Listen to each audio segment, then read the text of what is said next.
don't mean that a bad person can't tell you how to do something for the good. They might be telling you how to do the greatest good so they can steal the most from you. Right. Right. Right? They say an angel of dark transforms into an angel of light to deceive the very elect. That means one dude's trying to do his dirt can look like the one trying to do the most right as long as he can get an opportunity to do his dirt in the end. Right?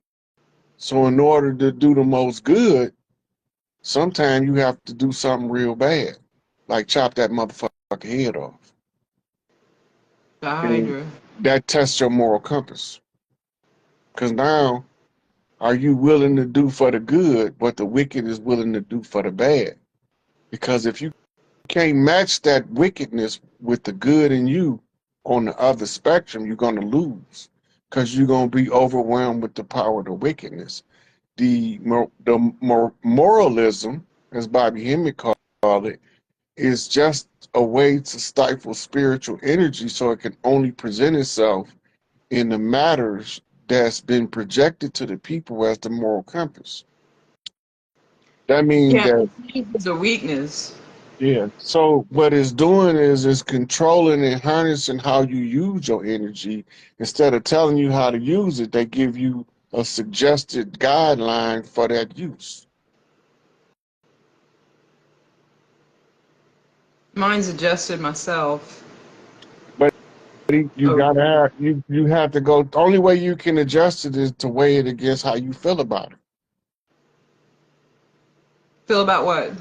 The moral, whatever the moral um concept that you're dealing with at the time. Let's say it's murder. It might be morally repugnant to you to just murder somebody, but it might not be morally repugnant to you to chop a motherfucking head off about your baby, right? Because it's the second law of nature just kicked in to offset what the first law of nature was morally correcting you not to do. But now you got two laws of nature, survival of your child, and that becomes a reversal of that first law of nature that wouldn't allow you to kill just to be killing. Can I talk about a touchy subject? Hey, I'm all with the touchy subjects as long as they don't touch the wrong parts. Okay, so um, how do I want to approach this without stepping on any Step on toes? Let's see. step on their motherfucking toes. All right, I'm just gonna say it. I grew up in a Caucasian household. My parents, my mother was Irish, and I have a lot of love for my family. Okay, and my grandmother loved me probably more than anybody on the face of this earth thus far. Okay, Mm-hmm. and I loved her. Okay, she was still racist the day she died. Okay, so I have an inside view of that culture. And then when I look at if you look at the face of the destruction of the earth, if you look at a lot of the things that have gone wrong, and I'm talking globally in uh, colonization, I mean all these different points that all of us don't like. When you throw a dart at them, they usually come up with a pale face. And over the years, Okay, my now stop right tolerance there. in this area. You gotta stop you right there. Do you know why that every time you look in history you see a pale face? Well, I understand to a certain extent that they are the fall guy on certain things, right? However,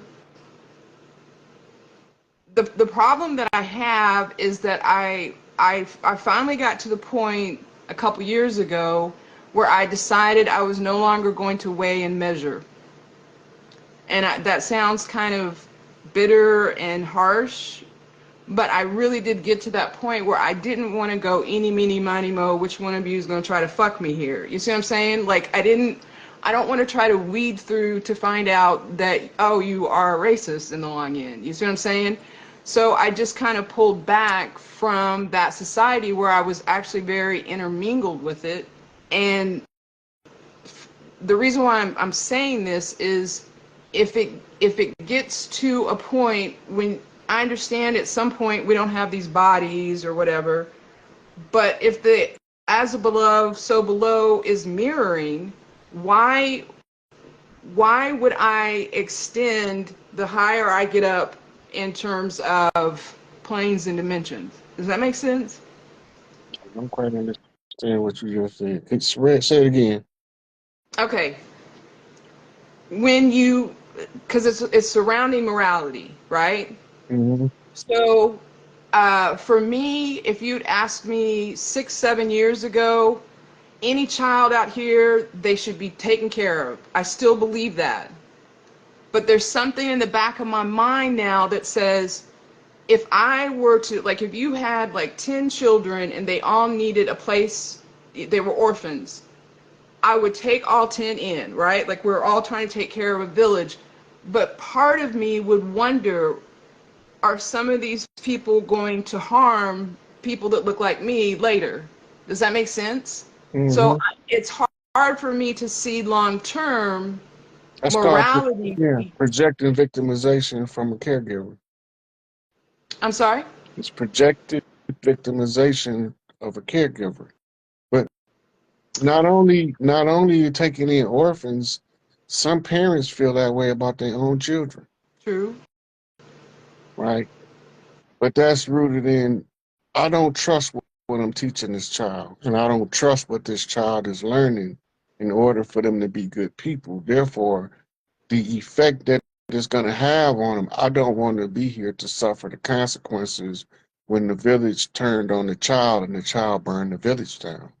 You seeing it in advance, so it's making you have an aversion to your participation Hmm. because you don't trust what the society has been instilling in the children. Nor do we. The difference is what instead of me trying to change what the society is teaching the children, I start telling them how to look for the truth. And then once I realized the youth had it, I don't care. I don't care. I'm going about my business now. Because the youth, when they give them proper instructions, exhibit wiser behavior than the ones miseducated. And they the ones that's going to educate the miseducated correctly. So when I see these youngsters writing songs about their history and they're repeating words that I said about where to look for stuff, and then they're going and pulling and making video shorts showing what I'm talking about with visuals now, they taking it to the next level. They able to change the fabric of the developmental pace of the next generation. What we got to do is learn to teach the children so that when we turn them loose as adults, they can operate autonomously. They don't need nobody micromanaging their life because we've instilled in them the skills and the character. The character enforces his own morality. Good character is a lot of times you don't have to be worried about what's morally correct or incorrect because you operating from a place of general goodness. That's why I say the noble character betrays the royal blood. And when you realize that what's in you can alter the world and you have that power by altering yourself, that changes the game for everybody involved. You are viewing the paradigm of the old system as you saw it. Your translation is clear based on what you've seen with your eyes. So now going into a new system, The only thing now is to change the mental paradigm and how you view it, knowing that if you have to be raising 7 children from different backgrounds, it won't even matter, because to teach them to be a good person and to treat people the way you want to be treated and show them examples of it throughout life and be the change you want to see, they're going to automatically pick it up and take it to the next level. And you won't have to worry about what kind of adults they're going to turn out to be, because you put goodness in their heart. And I tell the little children that the goodness in their heart is a piece of gold. And the more they do stuff that make their heart glow, make the gold in your heart grow. Be rich when you become an adult. And the stuff that make you feel bad on the inside, that make your gold tarnish. Don't let your gold be in blackened where you can't see the light. It's supposed to always shine. But these people teach you to stop it from shining, and it kills your view of a better future by seeing that wicked past. That's why it's a nightmare. History is a nightmare, right? And the future is the dream. Step out of the nightmare into the dream. Don't live in the past. Use the past to build the future.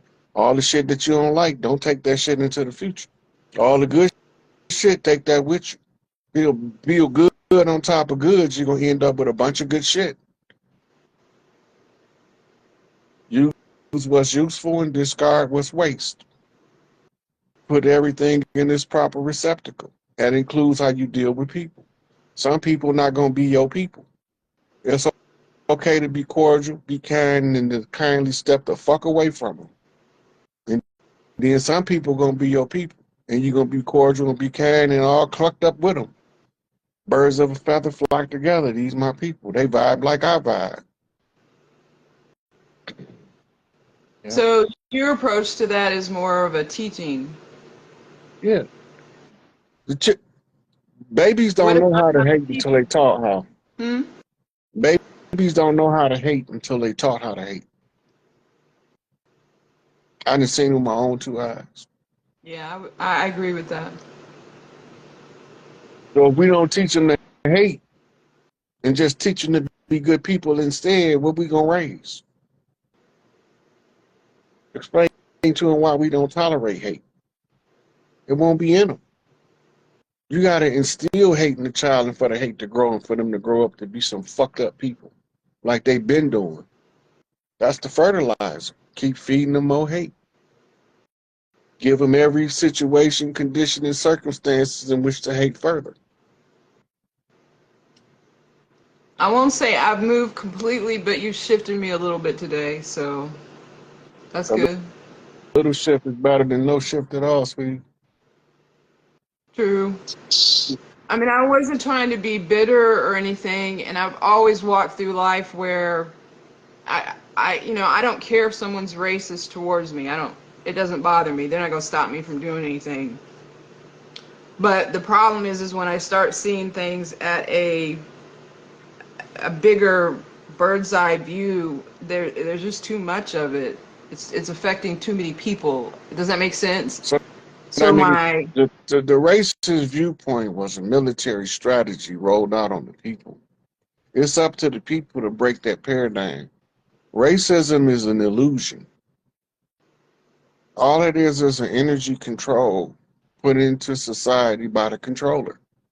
That's all it is. Yeah, but there's people that are affected from the top down, The, or from a the wickedness coming from the top until we switch. The infection that's affecting us is coming from the top. It ain't coming from the bottom. Poor people too no, I busy mean like being look. Poor people too busy being poor to make somebody else miserable. so it's just a tentacle of the overall attack, I guess is what you're saying. Just one of the many things that they use. Right. Look, when you got to use education as a weapon too. And if stuff you train people, teach people is the education you give them. If it's used as a weapon, you got to know how to use it, how to wield it as a weapon. In the education that all of us so-called people in America been given, the organic originals, the $5 imposters, the cat's paw that came over the cover for the dirty players, everybody over here, we are being taught the same hatred, the same bullshit. They telling us how we supposed to feel about other people that we don't even know. I can't hate all pale face people because I don't know all pale face people. But I can Could that tell you, also be energy leaking? yes, exactly what it is. It's like riding on a flat. You hating people that don't even know you. That's the heights of ignorance. That's common sense to tell you that's the heights of ignorance. You can't be no more ignorant than that. You hate somebody that you ain't never met based on how they look. That's like hating a book before you ever read. I hate that book. That's the worst book in the world. I wonder why somebody writes some BS like ain't never read it. I read the Bible. I could tell you the Bible is an excellent rollout of the entire. You can use it for every aspect of conquest. The military You strategy can never in there. tell. Yeah, the military strategy in there. The rearing of the generals to control the future. It's all in there. The I ain't mad Jesus at them. story, he is a military leader. I don't see how people don't see that. But the Jesus story is told to us wrong. It's incorrect in English. It's told to us all wrong. The preachers Yeah, but if you deliberately look at misleading it, the people. if you look at it and you just read it, that was the weirdest thing that I never understood when I would. Well, I've actually done this with other things too, where I'm like, you did read the sentence, right? Like, I know that he's telling you it means this, but if you read the sentence, or if you can put a picture together, you could see that the Jesus person in there was a militant leader. Sorry, I got that one in high school. Sorry. Well, it's two different people talking as the character they calling Jesus in the modern Bible. That's why I say it's That's written true. wrong. You got Yeah, I have you had a got lot of people when I told them you could tell that there was multiple GODs throughout the whole book well that itself. ain't I mean, it was like, yeah, I tell you that in Psalms 82:6, even the character in the red says it's not written ye are gods, but I'm not talking about that. I'm talking about the fact that they have two people talking mhm. with two different idea sets. Oh One is yeah. one is always talking this love and harmony and Mhm. flower child generation bullshit, and the other one talking about we about to fuck Pick this up your motherfuckers arm. up. I don't give. Go sell off your garments, buy swords and knives. We taking these motherfuckers to war tonight, right? Van Gogh, somebody. Yeah. So they got two different characters talking as one person, and this is fucking up the minds of the people because they don't know the original story, so they'll never figure out why is it two different people. They don't even know enough to know that it's two different mindsets just talking in the red. They're not even Yeah, that educated. even even in the Old Testament, you can tell that the Yahweh character changed over time too. Well, yeah, because a lot of time when they translating as God, it ain't Yahweh, it's Adonai or it's El. Them the whole different personas, but they all translated as God. And if they ain't Lord, it's Baal translates as Lord. It's a couple more of them that translate as Lord. All of the time they saying Lord, they not talking about the same person. Yeah, All the it's a time they type. saying God in there, and when they translating, you think they're talking about Yahweh. They talking about a whole bunch of different gods. The gods of the Moabites was Chemosh, the mighty one. Oh, how He do you spell that? he mentioned in the Bible. How do you spell that? CHEMOSH. You know, I always thought. I'm sorry. We're just chatting. I always thought that it was unusual. You know, like when you go through, when you read the Bible, if you're reading it from a studious standpoint, where you're trying to figure it out. I always thought it was strange that the m- um, what is it, Mezic? How do you Melchizedek, Melchizedek? Yeah, they only show up twice in the whole Old Testament, but they were very important military times. I was like, who are these people? How come we don't have some more background on this? that's So that because there's one other always worried. books. There's other books that didn't make the canon that it tells you who What? Melchizedek, the ancient one, was. They call him in Islam Al Qadar, Say that right? again. I'm I sorry. said that's because there's other books that didn't make the canon. Yeah, no, but which ones have that order in it? So the Melchizedek order is the Malachi Zodak, or my angel the just. It's the school of the just angels in English in translation, but it's called the priesthood of Melchizedek. The That writings of Melchizedek wouldn't make the Bible because they couldn't be used to deceive people. They could only be used to awaken people. is So that those tablets that you had that video on? um, some of those texts are in those tablets, the holy tablets. Oh, okay. Yeah, I So definitely yeah, need that so one then. Melchizedek came to Abraham in war. And when Abraham slew the Philistines, he gave him a tenth of his spoils. And that created the standard of what they call in the church tithing. Which is totally different. Yeah, but this is where they so called get it from. Wasn't that also the angel that showed up for Joshua? Yeah, because Melchizedek is the just angel, Okay, yeah. right? Where he So, had to remove his right feet or his now, what most people don't know is Melchizedek is the angel Michael. And the Okay. angels that fall under his command are under the order of Melchizedek. So in the New Testament, and it say, like your Lord Jesus, who was made a priest forever after the order of Melchizedek. That means that the character that they call in Jesus was taught by the Melchizedek priest school to be under the command of the archangel Michael in, in order to battle the war on earth that started in heaven.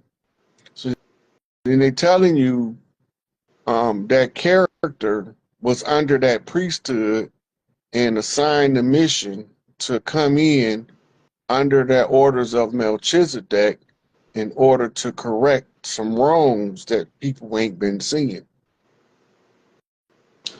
Would it surprise you if I told you that my second near-death experience, I saw somebody that told me they were Michael?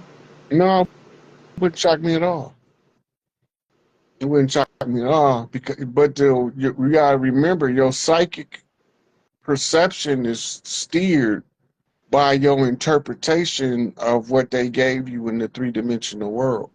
Yeah, because I don't think they would call themselves that now. At that time, I was more, I didn't call myself a Christian, but I was studying Christianity. But that ain't got nothing to do with the church. Well, I would have framed it in my mind, though, is what I'm saying. Hmm. My psyche would have put it in that framework. Yeah. 'Cause a lot of us think that only Christians and Muslims and Jews talk about angels. Angel mean messenger. The implication is that God sent a messenger. But right there in their book, it say, be careful how you treat a stranger, for many is entertain angels unaware. You entertain people coming to help you in your path, but you've been pouring dirt on them, and you didn't even know they was your angel, your messenger. But most Hmm. of us only view it through the light of the lens that the church painted for us. So we be confused about the information that's coming in because what the church has influenced us to perceive has been altering our perception on purpose. They do a good job on that because they act like some of them are just like they look like the cherubs that they make those little porcelain things out of, Mm-hmm. but that's not how they're described. And actually, in the wording, they're not described that way. And then my favorite go-to on that was like, did you miss the Gabriel episode where he shut that man's mouth up? He literally was just like, you can't talk anymore. That's an action. That's I mean, to me, I was like, how can you not comprehend that first of all that they would have some type of power where he could do that, and then he took an action that most people would take offense to.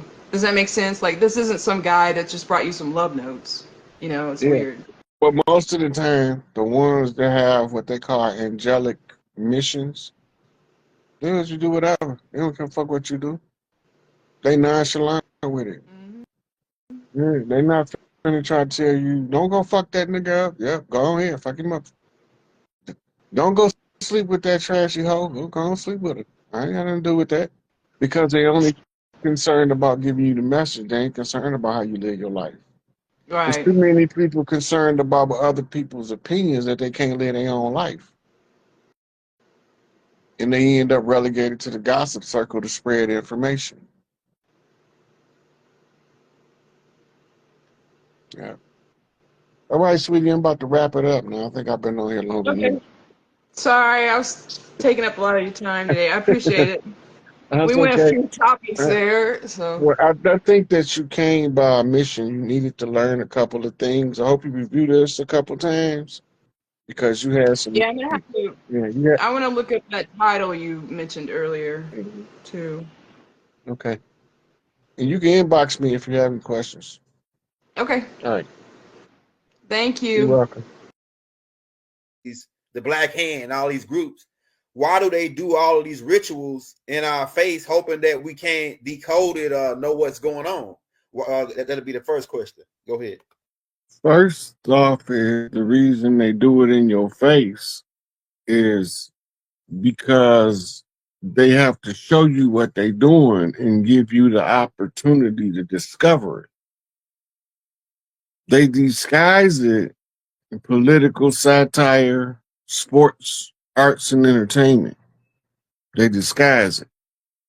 When you start getting into the real sources of power and the wielding of power, it don't look the same.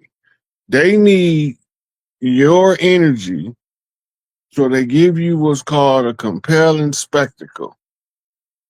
48 laws of power say create a compelling spectacle. That means P.T. Barnum, sucker born every minute.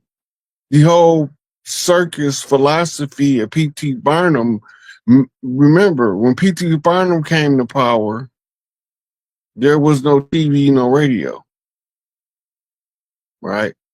So he was entertaining people with far-fetched ideas that just might be true. So when they do the ritual in your presence, they make you party to the ritual. But you have to do something in order to participate, in order for the energy to transfer. For example, everybody decoding the halftime show.